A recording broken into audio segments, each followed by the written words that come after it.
Hi everyone, welcome back to the very last chapter of Harry Potter and the Philosopher's Stone, chapter 17.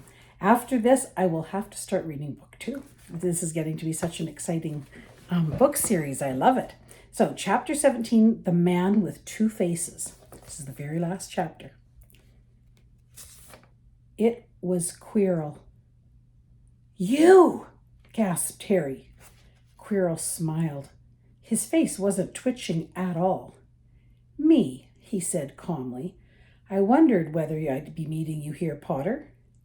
"But I thought Snape." "Severus?" Quirrell laughed, and it wasn't his usual quivering treble either, but cold and sharp. "Yes, Severus does seem the type, doesn't he? So useful to have him swooping around like an overgrown bat. Next to him, who would suspect a poor stuttering Professor Quirrell?" Harry couldn't take it in. This can't be true. It couldn't be. "But Snape tried to kill me." No. I tried to kill you. Your friend Miss Granger accidentally knocked me over as she rushed to set fire to Snape at that Quidditch match. She broke my eye contact with you. Another few seconds and I'd have got you off that broom. I'd have managed it before then if Snape hadn't been muttering a counter curse, trying to save you." "Snape was trying to save me?" "Of course," said Quirrell coolly. "Why do you think he wanted to referee your next match? He was trying to make sure I didn't try it again. Funny, really. He needn't have bothered. I couldn't do anything with Dumbledore watching. All the other teachers thought Snape was trying to stop Gryffindor winning. He did make himself unpopular. And what a waste of time, when after all that, I'm going to kill you tonight." Quirrell snapped his fingers. Ropes sprang out of thin air and wrapped themselves tightly around Harry. "You're too nosy to live, Potter. Scurrying around the school at Halloween like that. For all I knew, you'd seen me coming to look at what was guarding the stone. You let the troll in?" "Certainly. I have a special gift with trolls. You must have seen what I did to the one in the chamber back there.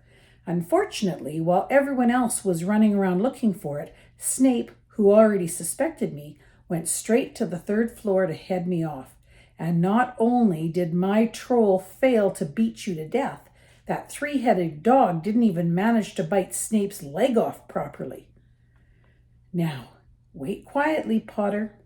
I need to examine this interesting mirror." It was only then that Harry realized what was standing behind Quirrell. It was the mirror of Erised. "This mirror is the key to finding the stone," Quirrell murmured, tapping his way around the frame. "Trust Dumbledore to come up with something like this. But he's in London. I'll be far away by the time he gets back." All Harry could think of doing was to keep Quirrell talking and stop him concentrating on the mirror. "I saw you and Snape in the forest," he blurted out. "Yes," said Quirrell idly, walking around the mirror to look at the back. "He was on to me by that time, trying to find out how far I'd got. He suspected me all along, tried to frighten me as though he could, when I had Lord Voldemort on my side." Quirrell came back out from behind the mirror and stared hungrily into it. "I see the stone. I'm presenting it to my master, but where is it?" Harry struggled against the ropes binding him, but they didn't give. He had to keep Quirrell from giving his whole attention to the mirror. "But Snape always seemed to hate me so much." "Oh, he does," said Quirrell casually. "Heavens, yes. He was at Hogwarts with your father, didn't you know? They loathed each other. But he never wanted you dead." "But I heard you a few days ago sobbing. I thought Snape was threatening you." For the first time, a spasm of fear flitted across Quirrell's face. "Sometimes," he said, "I find it hard to follow my master's instructions. He is a great wizard and I am weak." "You mean he was there in the classroom with you?" Harry gasped. "He's with me wherever I go," said Quirrell quietly. "I met him while I traveled around the world. A foolish young man I was then, full of ridiculous ideas about good and evil. Lord Voldemort showed me how wrong I was. There is no good and evil. There is only power, and those too weak to seek it. Since then I have served him faithfully, although I have let him down many times. He has had to be very hard on me. Quirrell shivered suddenly. He does not forgive mistakes easily. When I failed to steal the stone from Gringotts, he was most displeased. He punished me, decided he would have to keep a closer watch on me. Quirrell's voice trailed away. Harry was remembering his trip to Diagon Alley. How could he have been so stupid? He'd seen Quirrell there that very day, shaken hands with him in the leaky cauldron. Quirrell cursed under his breath. I don't understand. Is the stone inside the mirror? Should I break it? Harry's mind was racing. What I want more than anything else in the world at the moment, he thought, is to find the stone before Quirrell does. So if I look in the mirror, I should see myself finding it, which means I'll see where it's hidden. How can I look without Quirrell realizing what I'm up to? He tried to edge to the left to get in front of the mirror without Quirrell noticing, but the ropes around his ankles were too tight. He tripped and fell over. Quirrell ignored him. He was still talking to himself. What does this mirror do? How does it work? Help me, master. And to Harry's horror, a voice answered, and the voice seemed to come from Quirrell himself. Use the boy. Use the boy. Quirrell rounded on Harry. Yes, Potter, come here. He clapped his hands once, and the ropes binding Harry fell off. Harry got slowly to his feet. Come here, Quirrell repeated. Look in the mirror and tell me what you see. Harry walked towards him. I must lie, he thought desperately. I must look and lie about what I see, that's all. Quirrell moved close behind him. Harry breathed in the funny smell that seemed to come from Quirrell's turban. He closed his eyes, stepped in front of the mirror, and opened them again. He saw his reflection, pale and scared looking at first, but a moment later the reflection smiled at him. It put its hands into its pockets and pulled out a blood-red stone. It winked and put the stone back in its pocket, and as it did so, Harry felt something heavy drop into his real pocket. Somehow, incredibly, he'd got the stone. Well, said Quirrell impatiently, what do you see? Harry screwed up his courage. I see myself shaking hands with Dumbledore, he invented. I've won the House Cup for Gryffindor. Quirrell cursed again.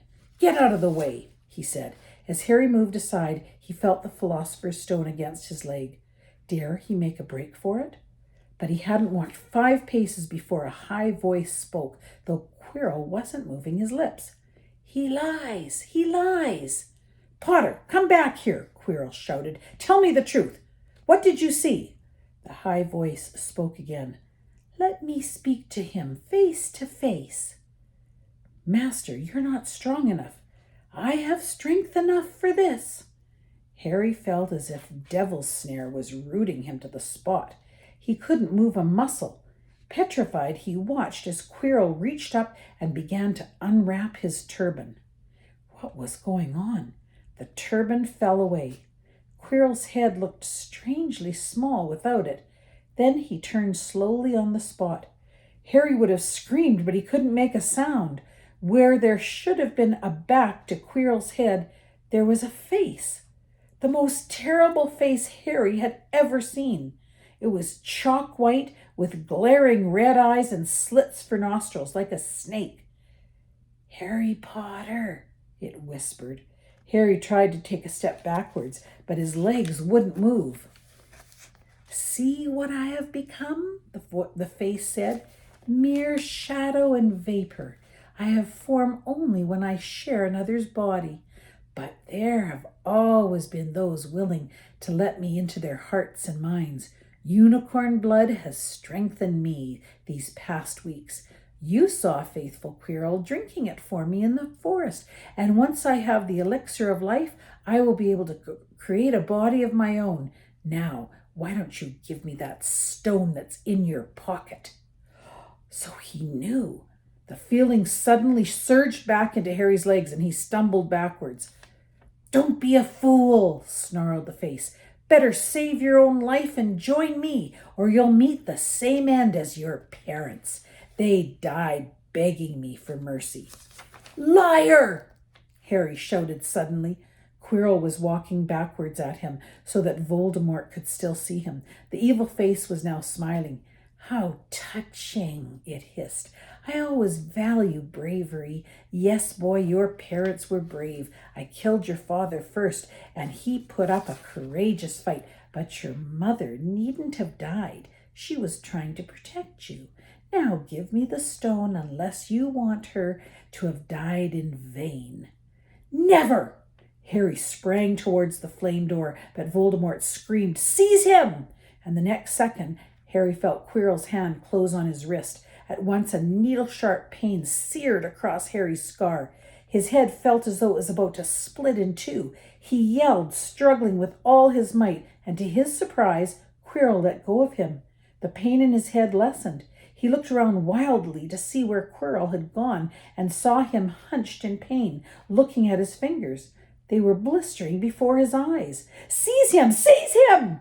Shrieked Voldemort again, and Quirrell lunged, knocking Harry clean off his feet and landing on top of him, both hands around Harry's neck.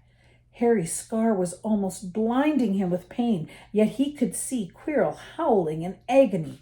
Master, I cannot hold him! My hands! My hands! And Quirrell, though pinning Harry to the ground with his knees, let go of his neck and stared bewildered at his own palms. Harry could see they looked burnt, red, raw, and shiny. Then kill him, fool, and be done, screeched Voldemort. Quirrell raised his hand to perform a deadly curse, but Harry by instinct reached up and grabbed Quirrell's face. Ah! Quirrell rolled off him, his face blistering too. Then Harry knew Quirrell couldn't touch his bare skin, not without suffering terrible pain. His only chance was to keep hold of Quirrell, keep him in enough pain to stop him from doing a curse. Harry jumped to his feet, caught Quirrell by the arm, and hung on as tight as he could. Quirrell screamed and tried to throw Harry off. The pain in Harry's head was building. He couldn't see. He could only hear Quirrell's terrible shrieks and Voldemort's yells of, Kill him! Kill him! And other voices, maybe in Harry's own head, crying, Harry! Harry! He felt Quirrell's arm wrenched from his grasp, knew all was lost, and fell into blackness. Down, down, down. Something gold was glinting just above him. The snitch. He tried to catch it, but his arms were too heavy. He blinked. It wasn't the snitch at all. It was a pair of glasses. How strange. He blinked again. The smiling face of Albus Dumbledore swam into view above him. Good afternoon, Harry, said Dumbledore. Harry stared at him. Then he remembered. Sir, the stone. It was Quirrell. He's got the stone. Sir, quick! Calm yourself, dear boy. You are a little behind the times, said Dumbledore. Quirrell does not have the stone. Then who does? Sir, Harry, please relax, or Madame Pomfrey will have me thrown out. Harry swallowed and looked around him. He realized he must be in the hospital wing. He was lying in a bed with white linen sheets, and next to him was a table piled high with what looked like half the sweet shop. Tokens from your friends and admirers, said Dumbledore, beaming. What happened down in the dungeons between you and Professor Quirrell is a complete secret, so naturally the whole school knows. I believe your friends, Misters Fred and George Weasley, were responsible for trying to send you a lavatory seat. No doubt they thought it would amuse you. Madame Pomfrey, however, felt it might not be very hygienic and confiscated it.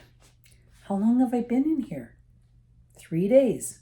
Mr. Ronald Weasley and Miss Granger will be most relieved that you have come around. They have been extremely worried.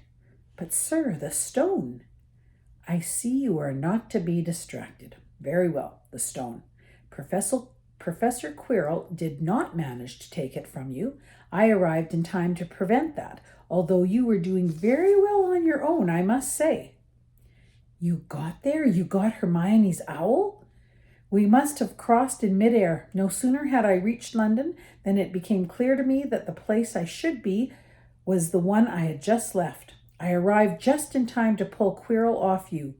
"It was you?" "I feared I might be too late." "You nearly were." "I couldn't have kept him off the stone much longer." "Not the stone boy, you. The effort involved nearly killed you. For one terrible moment there, I was afraid that it had.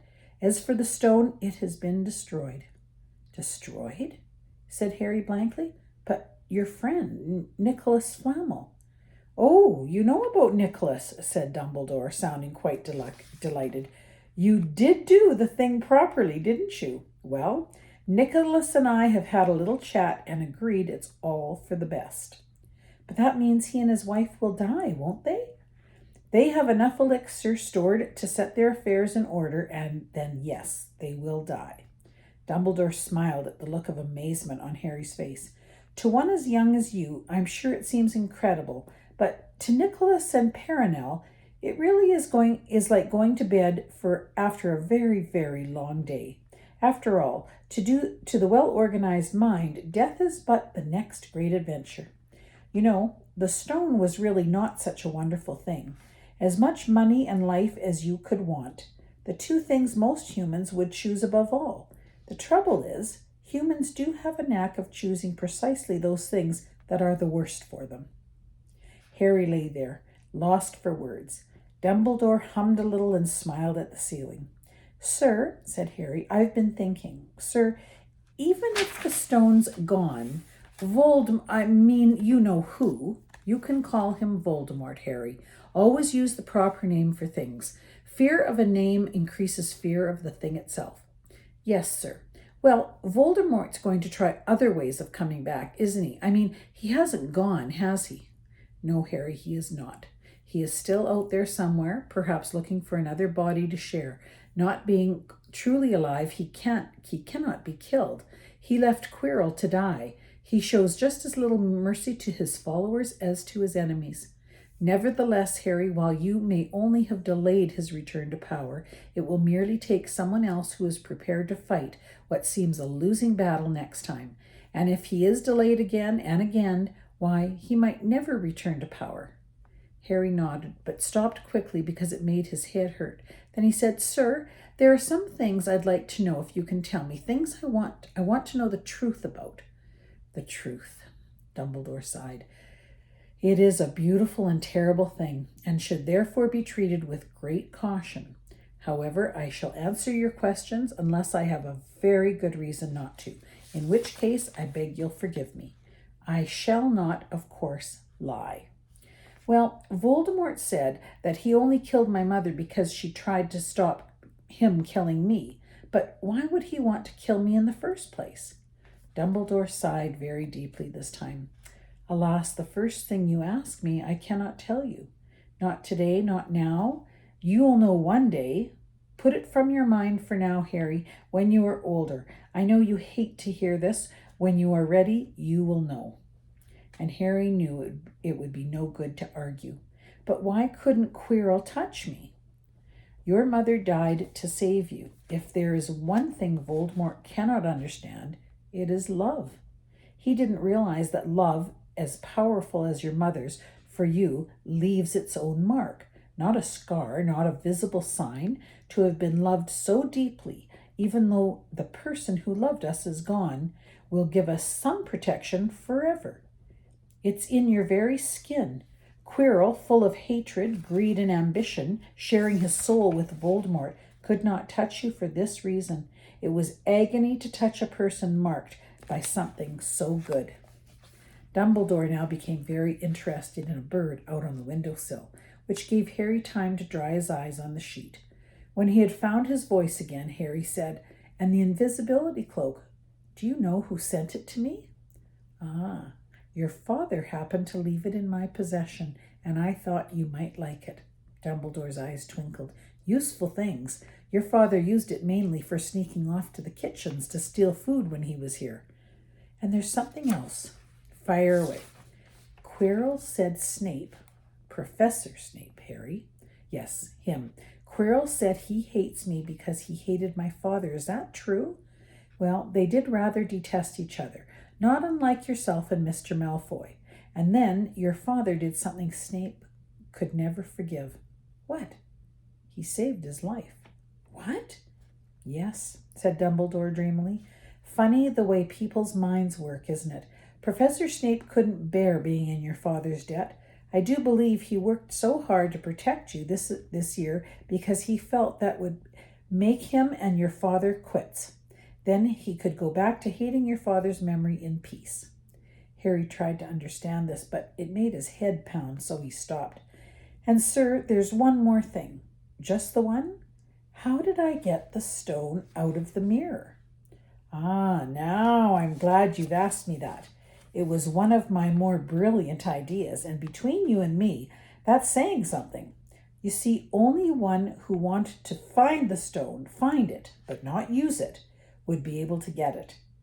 Otherwise, they'd have just seen themselves making gold or drinking the elixir of life. My brain surprises even me sometimes. Now, enough questions. I suggest you make a start on those sweets. Ah, Bertie Bott's every flavor beans. I wasn't fortunate enough in my youth to have come across a vomit-flavored one. And since then, I'm afraid I've rather lost my liking for them. But I think I'll be safe with a nice toffee, don't you? He smiled and popped the golden brown bean into his mouth. And he choked and said, "Oh, alas, earwax." Madame Pomfrey, the matron, was a nice woman, but very strict. "Just 5 minutes," Harry pleaded. "Absolutely not." "You let Professor Dumbledore in?" "Well, of course. That was the headmaster. Quite different. You need rest." "I am resting. Look, lying down and everything. Go on, Madame Pomfrey." "Oh, very well," she said, "but 5 minutes only." And she let Hermione and Ron in. "Harry!" Hermione looked ready. Excuse me. Hermione looked ready to fling her arms around him again, but Harry was glad she held herself in, as his head was still very sore. "Oh, Harry, we were sure you were going to..." Dumbledore was so worried. "The whole school's been talking about it," said Ron. "What really happened?" It was one of those rare occasions when the true story is even more strange and exciting than the wild rumors. Harry told them everything. Quirrell, the mirror, the stone, Voldemort. Ron and Hermione were a very good audience. They gasped in all the right places, and when Harry told them what was under Quirrell's turban, Hermione screamed out loud. "So the stone's gone?" said Ron finally. "Flamel's just going to die?" "That's what I said. But Dumbledore thinks that, what was it? To the well-organized mind, death is but the next great adventure." "I always said he was off his rocker," said Ron, looking quite impressed at how mad his hero was. "So what happened to you two?" asked Harry. "Well, I got back all right," said Hermione. "I brought Ron round. That took a while, and we were dashing up to the Owlery to contact Dumbledore when we met him in the entrance hall. He already knew, and he just said, 'Harry's gone after him, hasn't he?' and hurtled off to the 3rd floor. "Do you think he meant you to do it?" said Ron. "Sending you your father's cloak and everything?" "Well," said Hermione, as she exploded, "if he did, I mean to say, that's terrible. You could have been killed." "No, it isn't," said Harry thoughtfully. "He's a funny man, Dumbledore. I think he sort of wanted to give me a chance. I think he knows more or less everything that goes on here, you know. I reckon he had a pretty good idea we were going to try, and instead of stopping us, he just taught us enough to help. I don't think it was an accident he let me find out how the mirror worked. It's almost like he thought I had the right to face Voldemort if I could." "Yeah, Dumbledore's barking all right," said Ron proudly. "Listen, you've got to be up for the end of your feast tomorrow. The points are all in and Slytherin won, of course. You missed the last Quidditch match. We were steamrollered by Ravenclaw without you, but the food'll be good." At that moment, Madame Pomfrey bustled over. "You've had nearly 15 minutes. Now out," she said firmly. After a good night's sleep, Harry felt nearly back to normal. "I want to go to the feast," he told Madame Pomfrey as she straightened out his many sweet boxes. "I can, can't I?" "Professor Dumbledore says you are allowed to go," she said sniffily, as though in her opinion Professor Dumbledore didn't realize how risky feasts could be. "And you have another visitor."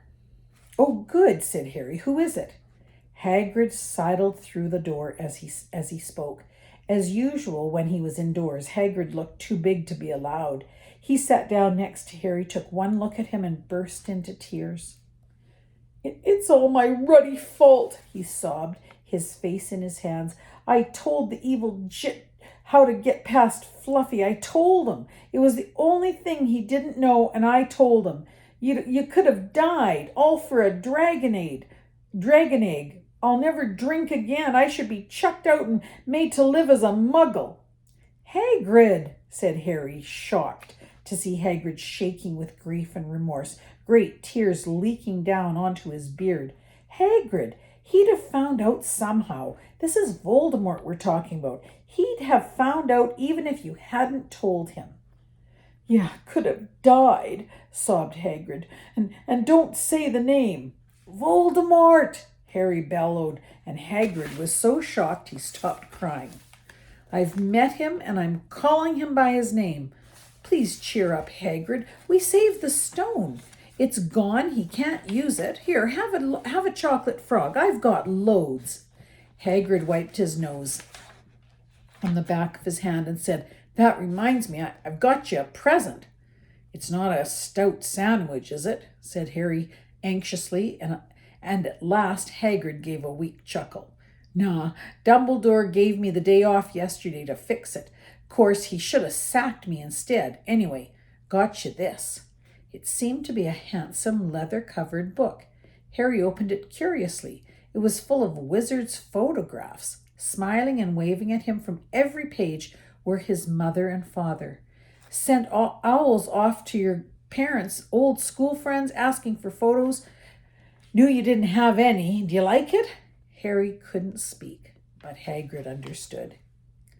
Harry made his way down to the end-of-year feast alone that night. He had been held up by Madame Pomfrey's fussing about, insisting on giving him one last checkup, so the great hall was already full. It was decked out in the Slytherin colors of gold and silver to celebrate Slytherin's winning the House Cup for the 7th year in a row. A huge banner showing the Slytherin serpent covered the wall behind the high table. When Harry walked in there was a sudden hush, and then everyone started talking loudly at once. He slipped into his seat between Hermione and Ron at the Gryffindor table and tried to ignore the fact that people were standing up to look at him. Fortunately, Dumbledore arrived moments later and the babble died away. "Another year gone," Dumbledore said cheerfully, "and I must trouble you with an old man's wheezing waffle before we sink our teeth into our delicious feast. What a year it has been! Hopefully your heads are all a little fuller than they were. You have the whole summer ahead to get them nice and empty before next year starts. Now, as I understand it, the House Cup here needs awarding, and the points stand thus. In 4th place, Gryffindor with 312 points. In 3rd place, Hufflepuff with 352. Ravenclaw has 426, and Slytherin 472. A storm of cheering and stamping broke out from the Slytherin table. Harry could see Draco Malfoy banging his goblet on the table. It was a sickening sight. Yes, well done, Slytherin, said Dumbledore. However, recent events must be taken into account. The room went very still. The Slytherin smiles faded a little. Said Dumbledore. I have a few last-minute points to dish out. Let's see. Yes. First, to Mr. Ronald Weasley. Ron went purple in the face. He looked like a radish with a bad sunburn. for the best played game of chess Hogwarts has seen in many years. I award Gryffindor House 50 points. Gryffindor cheers nearly raised the bewitched ceiling. The stars overhead seemed to quiver. Percy could be heard telling the other prefects, "My brother, my youngest brother, got past McGonagall's giant chess set." At last there was silence again. Second, to Miss Hermione Granger for the use of cool logic in the face of fire, I award Gryffindor House 50 points. Hermione buried her face in her arms. Harry strongly suspected she had burst into tears.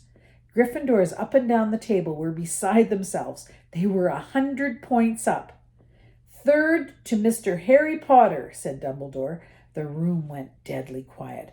For pure nerve and outstanding courage, I award Gryffindor House 60 points. The din was deafening. Those who could add up while yelling themselves hoarse knew that Gryffindor now had 472 points, exactly the same as Slytherin. They had drawn for the House Cup. So tied. They had tied for the House Cup.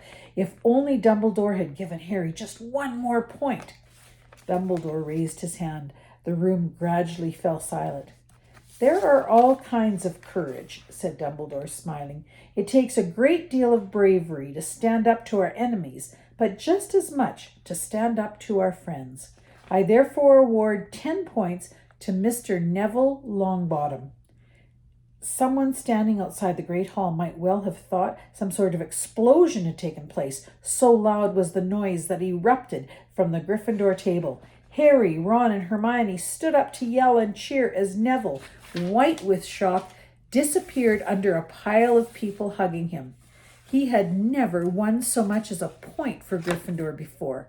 Harry, still cheering, nudged Ron in the ribs and pointed at Malfoy, who couldn't have looked more stunned and horrified if he just had the body-bind curse put on him. Which means, Dumbledore called over the storm of applause, for even Ravenclaw and Hufflepuff were celebrating the downfall of Slytherin. We need a little change of decoration. He clapped his hands, and in an instant the green hangings became scarlet and the silver became gold. The huge Slytherin serpent vanished, and a towering Gryffindor lion took its place. Snape was shaking Professor McGonagall's hand with a horrible, forced smile. He caught Harry's eye, and Harry knew at once that Snape's feelings towards him hadn't changed one jot. This didn't worry Harry. It seemed as though life would be back to normal next year, or as normal as it ever was at Hogwarts. It was the best evening of Harry's life, better than winning at Quidditch or Christmas or knocking out mountain trolls. He would never, ever forget this night. Harry had almost forgotten about the exam results were still to come, and came they did. To their surprise, both he and Ron passed with good marks. Hermione, of course, came top of the year. Even Neville scraped through, his good herbology mark making up for his abysmal potions one. They had hoped that Goyle, who was almost as stupid as he was mean, might be thrown out, but he had passed too. It was a shame. But, as Ron said, you couldn't have everything in life. And suddenly their wardrobes were empty, their trunks were packed. Neville's toad was found lurking in a corner of the toilets. Notes were handed out to all the students, warning them not to use magic over the holidays. I always hope they'll forget to give us these, said Fred Weasley sadly. Hagrid was there to take them down to the fleet of boats that sailed across the lake. They were boarding the Hogwarts Express, talking and laughing as the countryside became greener and tidier, eating Bertie Bott's every flavor beans as they sped past Muggle towns, pulling off their wizard robes and putting on jackets and coats, pulling into platform 9 3/4 at King's Cross Station. It took quite a while for them all to get off the platform. A wizened old guard was up by the ticket barrier, letting them go through the gate in 2s and 3s, so they didn't attract attention by all bursting out of a solid wall at once and alarming the Muggles. You must come and stay this summer, said Ron. Both of you. I'll send you an owl. thanks, said Harry. I'll need something to look forward to. People jostled them as they moved forward towards the gate, back to the Muggle world. Some of them called, Bye, Harry. See you, Potter. Still famous, said Ron, grinning at him. Not where I'm going, I promise you, said Harry. He, Ron, and Hermione passed through the gateway together. There he is, Mum, there he is, look! It was Ginny Weasley, Ron's younger sister, but she wasn't pointing at Ron. Harry Potter, she squealed. Look, Mum, I can see. Be quiet, Ginny, and it's rude to point. Mrs. Weasley smiled down at them. Busy year, she said. Very, said Harry. Thanks for the fudge and the jumper, Mrs. Weasley. Oh, it was nothing, dear. Ready? Are you? It was Uncle Vernon, still purple-faced, still mustached, still looking furious at the nerve of Harry carrying an owl in a cage in a station full of ordinary people. Behind him stood Aunt Petunia and Dudley, looking terrified at the sight of Harry. You must be Harry's family, said Mrs. Weasley. In a manner of speaking, said Uncle Vernon. Hurry up, boy, we haven't got all day. And he walked away. Harry hung back for a last word with Ron and Hermione. See you over the summer, then. Hope you have a good holiday, said Hermione, looking uncertainly after Uncle Vernon, shocked that anyone could be so unpleasant. Oh, I will, said Harry, and they were surprised at the grin that was spreading across his face. They don't know we're not allowed to use magic at home. I'm going to have a lot of fun with Dudley this summer. And that is the end of the first Harry Potter book, Harry Potter and the Philosopher's Stone. Thank you for joining me, and I will see you for book 2.